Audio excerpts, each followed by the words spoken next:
How They Croaked by Georgia Bragg. Christopher Columbus. At sea, Christopher Columbus had the magic touch, but on land, not so much.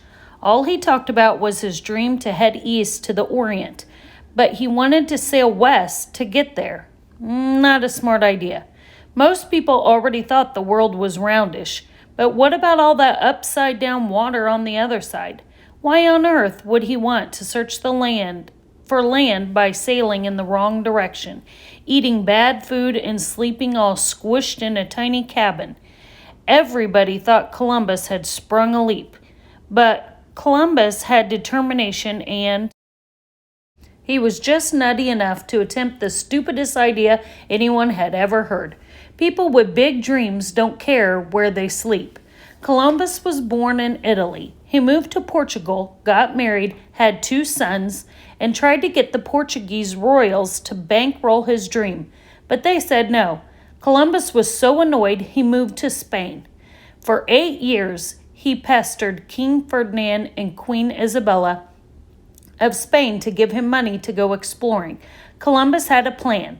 Everything he discovered would belong to Spain, but he would get 10% of all the gold and spices. The king and queen finally told Columbus to get off his knees and go find gold. In 1492, 100 men jammed into 3 ships, the Nina, the Pinta, and the Santa Maria. Columbus was 41 years old. Things like a telescope, sunglasses, brimmed hats, and potties aboard ship hadn't been invented yet, so they headed west into unmapped waters, short a bunch of basic stuff. Some thought the trip would take 3 years, but Columbus was better than anyone at the helm of a ship. He read the wind, he stared at the sun, and squinted at the horizon for only 33 days before he spotted land. It wasn't the Orient, but it was land, and Columbus claimed it for Spain. He called it Hispaniola.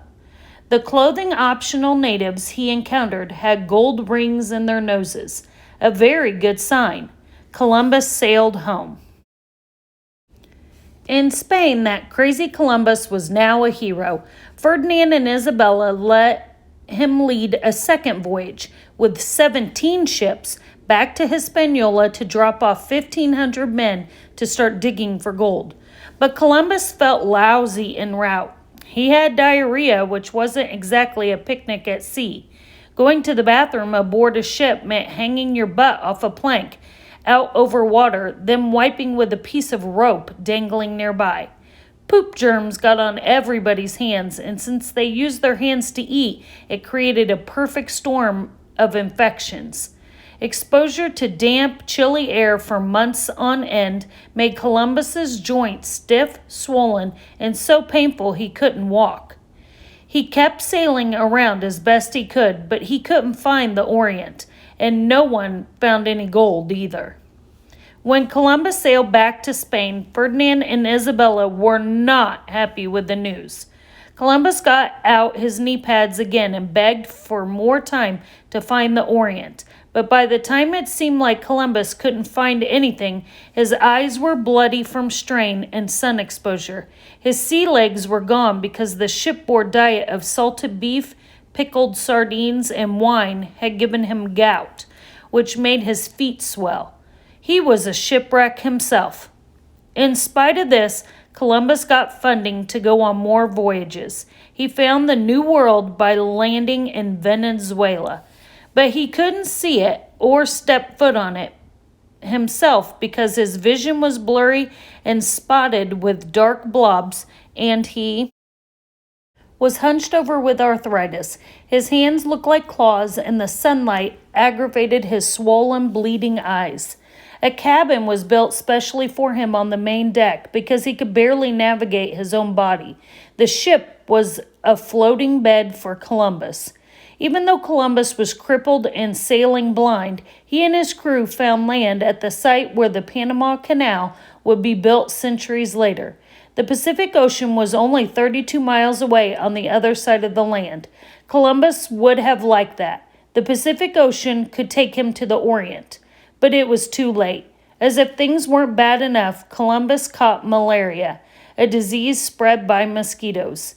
He had chills, a fever, and difficulty breathing. His navigational antennae were all but broken, causing him and his crew to get shipwrecked in Jamaica.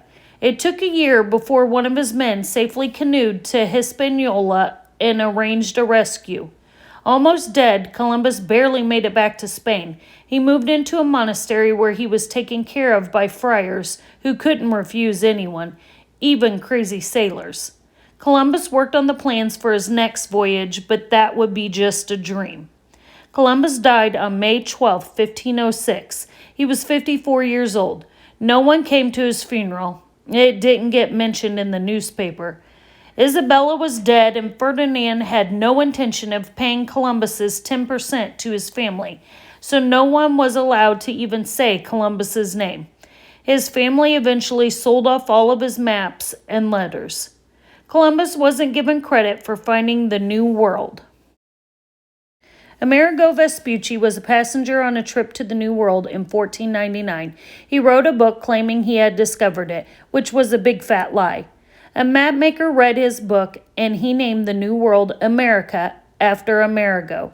That name stuck like glue. At least the mapmaker didn't name it Vespuccia. History forgot about Columbus for 300 years. In the 1800s, the King of Spain took Columbus's logbook out of the royal archives, and Columbus finally got credit for finding the New World. Over the years, Columbus's remains took a few voyages too. First, he was buried in Spain. Then records show that his family took his remains to Hispaniola, the island that today holds the countries of Haiti and the Dominican Republic. Years later, his body was taken to Cuba. These countries all still claim to have Columbus's bones. By doing DNA tests on his bones, scientists confirmed that at least some of Columbus's remains are in Spain. Cuba, Haiti, and the Dominican Republic declined to have their Columbus cache tested. Recently, doctors have concluded from Columbus's symptoms that he died of Reader's syndrome. It is a rare disease people get from living in tight quarters where there is bad hygiene, a disease that some soldiers, sailors, and Marines still get today. It starts with dysentery and then attacks the eyes, joints, and urinary tract. If you have a dream and it's in your guts to do it, don't worry if there might be tight quarters, and don't take no for an answer. But don't forget the soap.